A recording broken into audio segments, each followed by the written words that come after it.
21章。第2粒星星顶悬住着一位虚华的人。有一个爱慕者来甲我看。这个虚华的人看到小王子来啊，为远远就安尼大声喊，因为对虚华的人来讲，别人拢是伊的爱慕者。小王子讲：“老早，你的帽仔真心色。”虚华的人甲应讲：“这是要回礼用的，人若甲我拍扑啊吼，我着用帽仔回礼。毋过真可惜，拢无人为即搭过。”三无长的小王子讲：“干嘛呢？你的手紧举起来拍扑啊！”虚华的人甲伊安尼建议，小王子就甲拍扑啊。虚华的人就真谦虚的行，甲帽仔溜溜摕悬来回礼。这比去拜访国王搁较趣味。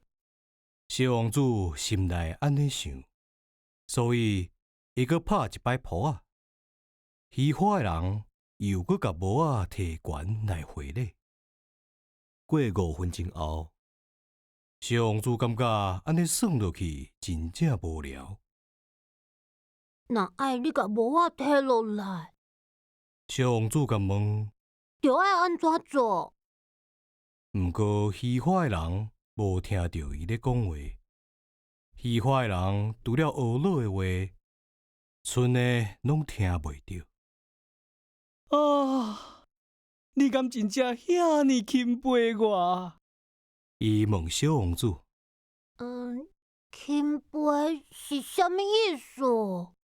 钦佩的意思是讲，承认我是这粒星球顶悬上界缘投，穿衫上界水、上界好野，佮上界巧的查甫人。毋过这粒星顶悬，就敢若你一个人尔。哎哟，拜托你斗帮赞一下，佮甲我拍一个扑啊！我钦佩你。小王子紧甲头小举悬起来，甲讲：“毋过，这对你来讲有啥物好欢喜的？”所以小王子就来走啊。大人真正足奇怪啊！小王子继续旅行的时，家己心内安尼想。